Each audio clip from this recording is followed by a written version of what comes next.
बेकाबू इश्क एपिसोड 3। कमरे में खामोशी थी। विराट की आंखें अब भी खिड़की के बाहर थी, लेकिन उसके कान तानिया के हर शब्द को कैद कर रहे थे जैसे। थोड़ी देर चुप रहने के बाद तानिया ने भारी आवाज में कहना शुरू किया, पता नहीं आप मेरे बारे में क्या सोच रहे हैं। मैं एक अनाथ लड़की हूँ। उसकी आंखों में दर्द साफ दिख रहा था। बचपन से ही अनाथ आश्रम में पली हूँ। करीब 15 साल पहले एक पति पत्नी ने मुझे गोद लिया। शुरुआत में सब बहुत अच्छा चल रहा था, इतना अच्छा कि मुझे लगा मेरी किस्मत सच में बदल गई है। अनाथ आश्रम में जो कुछ सहा वो सब पीछे छूट गया। अच्छा घर, प्यार करने वाला परिवार, खाने पीने की कोई कमी नहीं, अच्छी स्कूल, अच्छे कपड़े, पढ़ाई, सब कुछ मिलने लगा। वह थोड़ी देर रुकी, गहरी सांस ली और आगे बोली, लेकिन गोद लेने के 2 साल बाद मेरी माँ, मतलब जिन्होंने मुझे गोद लिया था, वो प्रेग्नेंट हो गई। शुरुआत में सब ठीक था, लेकिन जैसे ही उनका बेटा हुआ उनके प्यार में फर्क आने लगा। धीरे धीरे ये फर्क इतना बढ़ गया कि मुझे एहसास होने लगा मैं उनकी बेटी नहीं, बस एक बोझ बन गई हूँ। तानिया की आंखें फिर भर आईं। विराट अब खिड़की से हटकर उसकी तरफ देख रहा था। उसकी नजरों में गुस्सा नहीं, बस एक गहरी चिंता थी। तानिया की आवाज कांप रही थी, लेकिन उसके शब्द चाकू की तरह हवा को चीर रहे थे। जब उनका बेटा विकास 5 साल का हुआ, तब से मेरी जिंदगी बदलने लगी। हर छोटी छोटी गलती का इल्जाम मुझ पर लगता। इवन अगर गलती विकास की होती तो सजा मुझे मिलती। वो जानबूझकर गलतियां करता और नाम मेरा लेता। विराट चुपचाप सुन रहा था। तानिया ने अपनी आंखें नीचे कर ली, मानो पुरानी यादें उसे अंदर से तोड़ रही हूँ। मेरे पास कोई सहारा नहीं था, ना अपने दोस्त, ना कोई परिवार। उन्होंने मेरी पढ़ाई छीन ली, बाहर जाना बंद करवा दिया और घर का सारा काम मुझसे करवाने लगे। अब तो वो मुझे बेटी नहीं, बस एक नौकरानी की तरह समझते हैं। विकास तो मुझसे नफरत करता है, कभी मुझे दीदी नहीं बुलाया, बस गंदी गंदी बातें कहता है। उसकी आवाज भर आई, लेकिन उसने खुद को संभालते हुए आगे कहा, फिर हद हो गई। उस दिन मेरे पापा के बॉस के साले ने मुझे देखा और मेरे साथ एक रात बिताने के लिए 50 लाख देने की बात की, और वो लोग मान गए। जब मुझे पता चला मैंने विरोध किया, बहुत ज्यादा विरोध किया, लेकिन उसकी सांसें तेज हो गईं। लेकिन इस बार तो पापा ने भी मुझे बहुत मारा। जब मैं किसी भी कीमत पर तैयार नहीं हुई तो उन्होंने मेरे खाने में कुछ नशे की गोली मिला दी। जब आंख खुली तो मैं इस होटल के कमरे में थी, और जैसे जैसे उस आदमी के जंगल से बचकर मैं आपके कमरे तक पहुंची हूँ। आगे जो हुआ आप जानते हैं। इतना कहते कहते तानिया की रुलाई फूट पड़ी। उसके आंसू अब बेरोक टोक बह रहे थे। विराट वहीं खड़ा था, गहरी सांस लेता हुआ। उसके अंदर एक अजीब सी हलचल हो रही थी, गुस्सा और शायद एक अनकहा अपनापन। तानिया के आंसू अब भी रुकने का नाम नहीं ले रहे थे। विराट ने धीरे धीरे उसके करीब आकर घुटनों के बल बैठ गया। उसका हाथ अनजाने में तानिया के कंधे की तरफ बढ़ा, मानो उसे सांत्वना देना चाहता हो, लेकिन अचानक ही उसने हाथ पीछे खींच लिया। शायद वह उसकी टूटन गहरन को नहीं समझ सकता था। अब तुम चिंता मत करो। उसकी आवाज सख्त लेकिन मजबूत थी। मैं तुम्हारे साथ हूँ। तुम चाहो तो उन नकली माँ बाप के खिलाफ कंप्लेन कर सकती हो, और उस आदमी के खिलाफ भी जिसने तुम्हें 50 लाख में खरीदने की हिम्मत की। ऐसे लोगों को सजा मिलनी चाहिए। तानिया चुपचाप उसकी आंखों में देख रही थी, कुछ कहने की कोशिश, लेकिन ओठों पर जैसे ताला लग गया हो। विराट ने थोड़ा झुककर सीधी नजरों में पूछा, क्या सोच रही हो? तुम पुलिस कंप्लेन करोगी या नहीं? जिन्होंने तुम्हारे साथ इतना घटिया और बुरा किया है, उन्हें खुला छोड़ देना ठीक नहीं है। ये लोग इंसान कहलाने के लायक भी नहीं है। कमरे में सिर्फ तानिया की धीमी सिसकियां और विराट के शब्दों की गूंज थी, मानो अगला पल कुछ बड़ा तय करने का मौका आ रहा है। कमरे में हल्की सी चुप्पी थी। तभी तानिया ने धीरे से सिर हिलाया। उसकी आंखें अब भी लाल थी, लेकिन उनमें एक अजीब सा निश्चय था। हाँ, मैं कंप्लेन करूंगी। उसकी आवाज कांप रही थी, पर शब्द पत्थर की तरह मजबूत थे। उन्होंने मेरे साथ जो किया वह तब तक ठीक था, लेकिन उनकी जुल्म की अति तो तब हो गई जब उन्होंने मुझे बेटी बनाकर अनाथ आश्रम से मुझे गोद लेकर पैसों के लिए किसी अजनबी के हाथों में सौंप देना। यह सिर्फ गलती नहीं, एक गुनाह है। ऐसा गुनाह जिसकी सजा उन्हें मिलनी ही चाहिए। उसकी आंखों में आंसू फिर बहने लगे, लेकिन अब उनमें सिर्फ दर्द नहीं, एक जलती हुई आग थी। विराट ने बिना पलक झपकाए उसकी तरफ देखा। तुम अकेली नहीं हो तानिया। वह धीमे लेकिन बेहद ठोस लहजे में बोला, मैं विराट अंबानी हूँ और तुम्हारे तक पहुँचने से पहले उन्हें मेरे से होकर गुजरना होगा। और विराट अंबानी कोई मामूली नाम नहीं है, ऐसे 100 लोग भी हों तो मेरा कुछ नहीं बिगाड़ सकते। तुम बस इतना याद रखो, तुम्हारे साथ मैं हूँ, इन घटिया लोगों को सजा तो मिलेगी ही। तानिया ने उसकी आंखों में देखा और कहा, उनकी पावर बहुत ज्यादा है, उनकी पहुंच बड़े बड़े लोगों तक है, मैं अकेले कुछ नहीं कर सकती। विराट ने तानिया को बोला, मैंने पहले ही कहा मैं विराट अंबानी हूँ, कोई मामूली नाम मेरा नहीं है और ना ही मेरी पहुंच।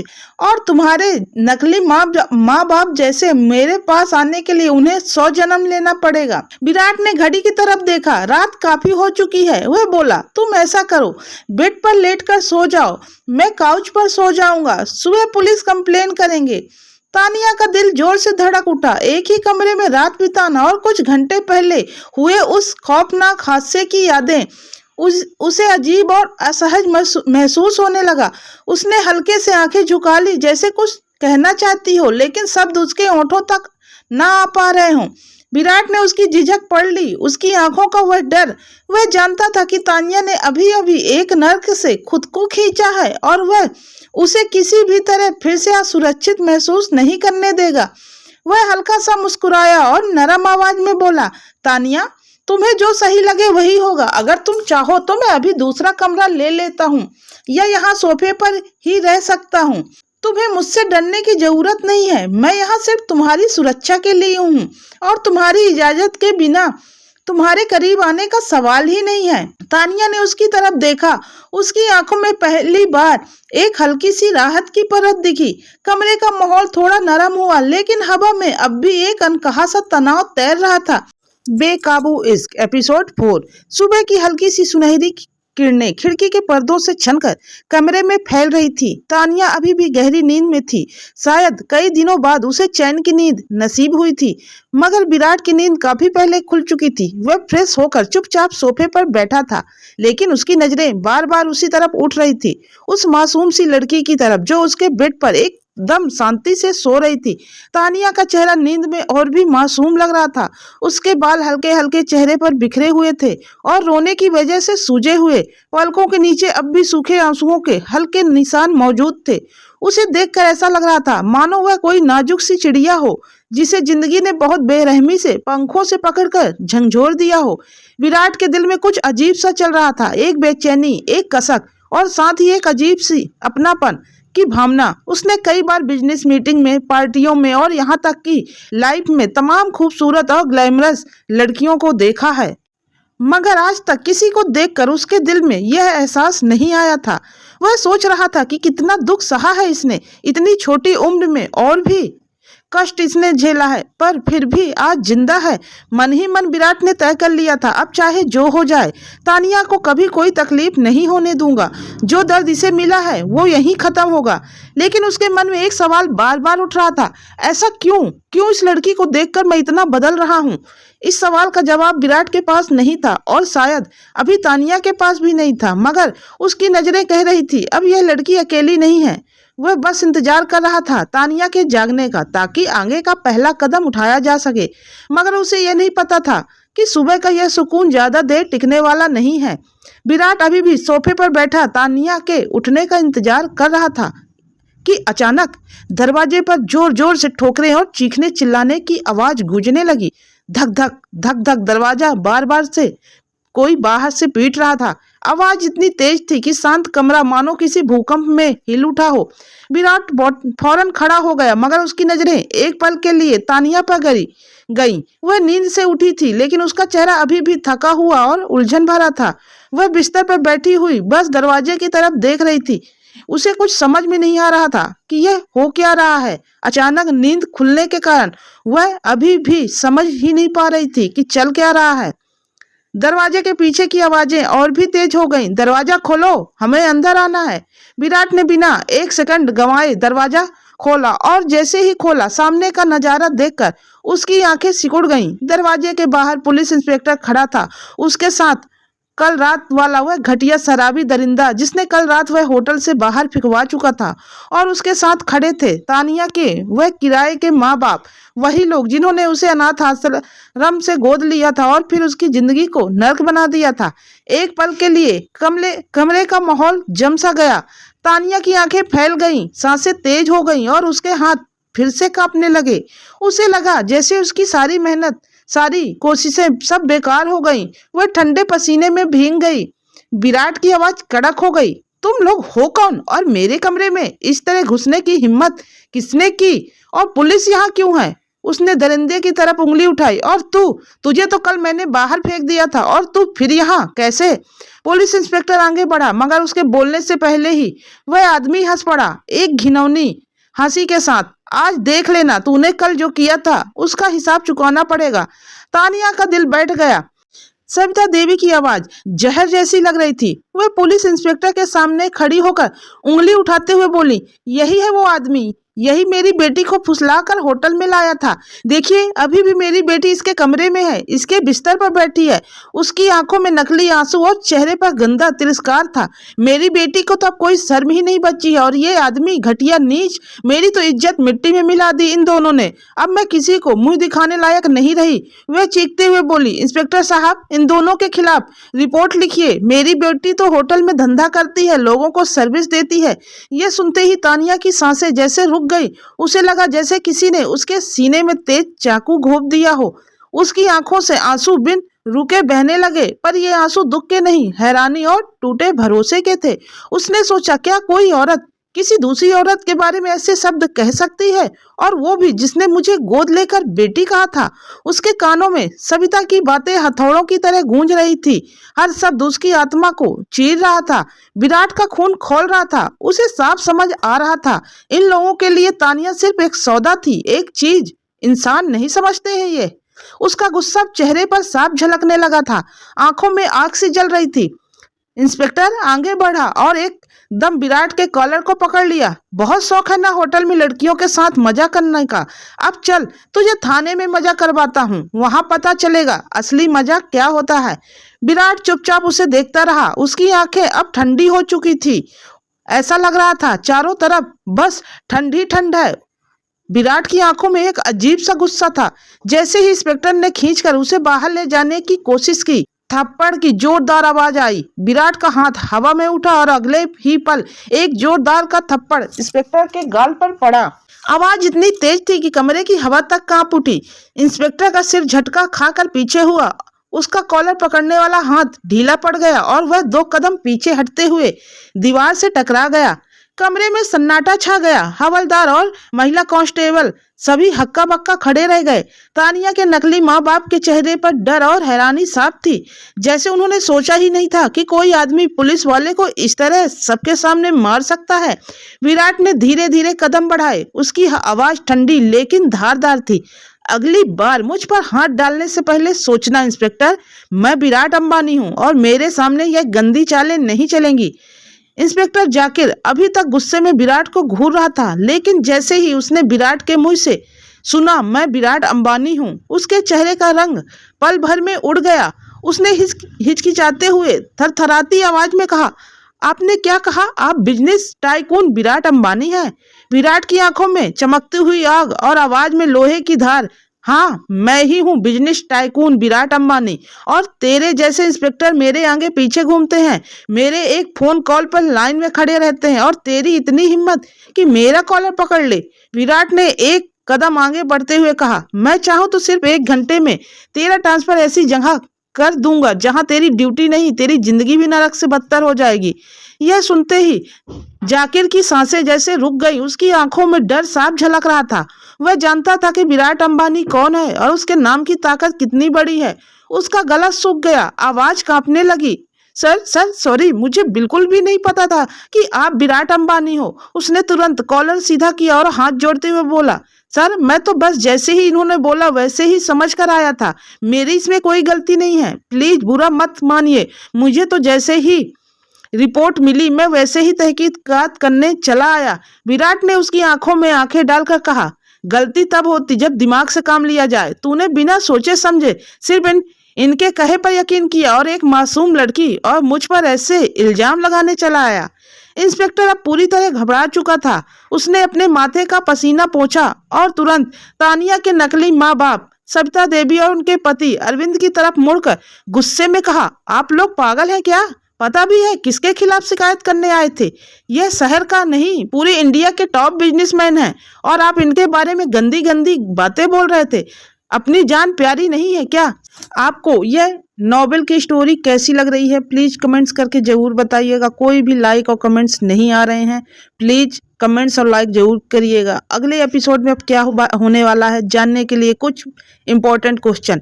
क्या विराट अंबानी अपने पावर और कनेक्शन का इस्तेमाल करके तानिया के नकली माँ बाप और उस दरिंदे को तुरंत जेल भिजवा पाएगा या उसके पास भी कोई छुपा हुआ पत्ता है?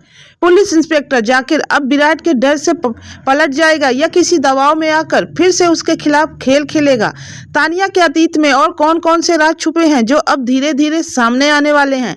क्या विराट का तानिया के लिए बढ़ता लगाव सिर्फ उसकी मदद तक सीमित रहेगा या और किसी बड़े रिश्ते का इशारा है? जानने के लिए सुनते रहिए बेकाबू इश्क का अगला एपिसोड। काबू इश्क एपिसोड 5। सविता देवी का चेहरा एकदम पीला पड़ गया था। अरविंद की गर्दन खुद ब खुद झुक गई थी, जैसे किसी ने उसकी हिम्मत निचोड़ ली हो। वो दोनों समझ चुके थे कि खेल उनके हाथ से निकल चुका है। अब जो होने वाला है उसमें उनकी चालाकी और झूठ का कोई काम नहीं आने वाला है। विराट की आंखें अभी भी गुस्से में जल रही थी, लेकिन उसकी नजर बार बार तानिया की तरफ जा रही थी। वो चाहकर भी खुद को रोक नहीं पा रहा था। तानिया के कांपते हाथ, नम आंखें और टूटे हुए चेहरे ने उसके दिल में और गुस्सा भर दिया था। उसे बस एक ही बात लग रही थी, इन लोगों को अब छोड़ना नहीं है। विराट का गुस्सा उस वक्त अपने चरम पर था। उसकी आंखों में ऐसी आग जल रही थी जिसे देखकर इंस्पेक्टर जाकिर समेत वहां खड़े सब लोग सहम गए थे। कमरे का माहौल मानो किसी कोर्ट रूम की तरह बन चुका था, जहां जज खुद विराट अंबानी था और बाकी सिर्फ मुलजिम। सविता और अरविंद जी के चेहरे पर हवाइयां उड़ रही थी। उनके होंठ कांप रहे थे और आंखों से साफ झलक रहा था जैसे उनकी सारी चालें अब उन्हीं पर भारी पड़ने वाली हैं। और वह आदमी जिसने तानिया को पैसों में खरीदने की कोशिश की थी, जमीन में नजरें गाड़े जा रहा था। उसकी नजरें बार बार विराट और इंस्पेक्टर के बीच घूम रही थी। उसके माथे पर पसीने की बूंदें लुढ़क रही थी, जैसे मौत का फरमान किसी वक्त उस पर गिर सकता है।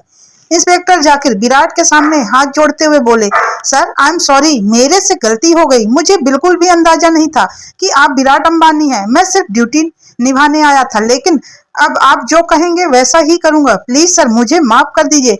विराट ने अपनी तीखी निगाहों से जाकिर को ऊपर से नीचे तक घूरा। उसकी आवाज गहरी और कड़क थी। गलती तो सुधारनी ही पड़ेगी इंस्पेक्टर, वरना याद रखना तुम्हें इस नौकरी से हाथ धोना पड़ेगा, और सिर्फ नौकरी ही नहीं, जिंदगी भर पछताना पड़ेगा। यह सुनते ही जाकिर की रूह कांप गई। उसकी आंखों से डर साफ झलक रहा था। अब पूरा माहौल चुप्पी से भर गया।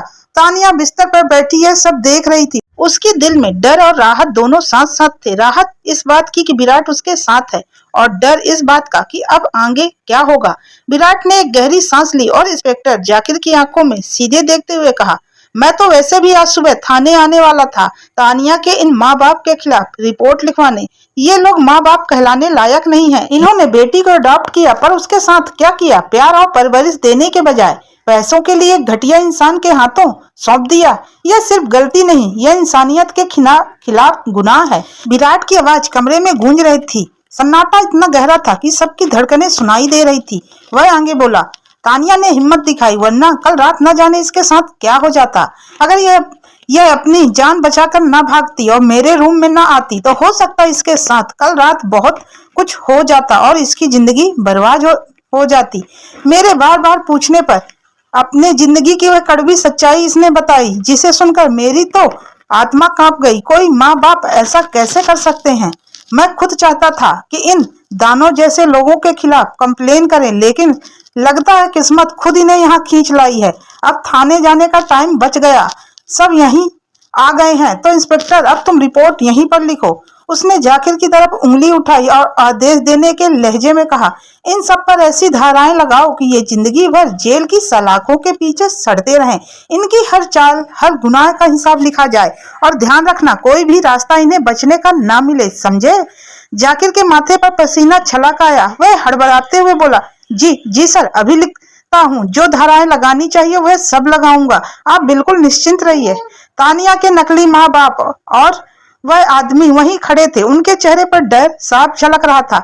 सविता देवी का रंग उड़ चुका था। अरविंद के होंठ कांप रहे थे और वह आदमी जो 50 लाख में तानिया को खरीदना चाहता था, उसकी नजरें झुक गई थी। उन्हें समझ में आ गया था कि अब उनका खेल खत्म हो चुका है। विराट ने ठंडी लेकिन खतरनाक आवाज में कहा, ये खेल अब यहाँ खत्म नहीं होगा। असली खेल तो अब शुरू होगा, जेल की चारदीवारी के अंदर। कमरे का माहौल और भी भारी हो गया। जैसे ही विराट ने सख्त आवाज में आदेश दिया कि इन सब पर धाराएं लगनी चाहिए, सविता और अरविंद के पैरों तले जमीन खिसक गई। उनके चेहरे पर हवाइयां उड़ रही थी, माथे से पसीने की बूंदें लुढ़क रही थी। घबराहट में सविता देवी अचानक दौड़कर तानिया के पैरों में गिर पड़ी। उनके हाथ कांप रहे थे, आवाज टूटी हुई थी, बेटा तानिया, मैं तेरी माँ हूँ, मुझे कैसे जेल भेज सकती है? हमसे गलती हो गई, पर तू तो मेरी बेटी है ना। बेटा, अपनी माँ और बाप को कैसे बर्बाद करेगी तू?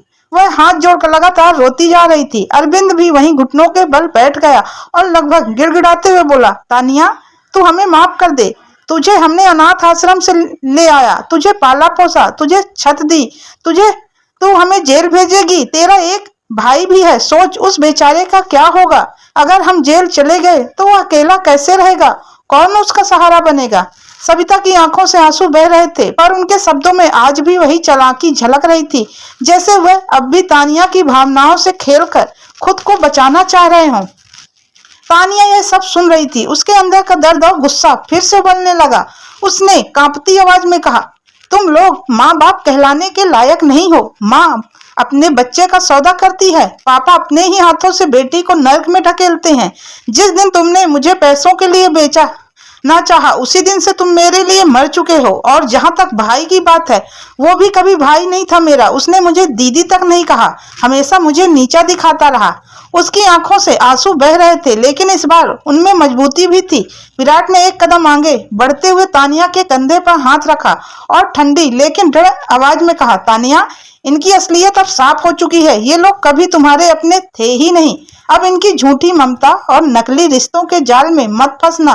अब फैसला तुमको करना है। क्या तुम इन्हें माफ कर के फिर से वही जुर्म सहना चाहोगी, या फिर इन्हें सजा दिलवाकर अपने लिए एक नई जिंदगी शुरू करना चाहोगी? कमरे में गहरा सन्नाटा छा गया। सविता और अरविंद की सिसकियां, तानिया की कांपती सांसें और विराट की तीखी निगाहें सब एक दूसरे से टकरा रही थी। कंटिन्यू। क्या तानिया अपने नकली माँ बाप को माफ करेगी या विराट के साथ मिलकर उन्हें जेल के सलाखों के पीछे पहुंचाएगी?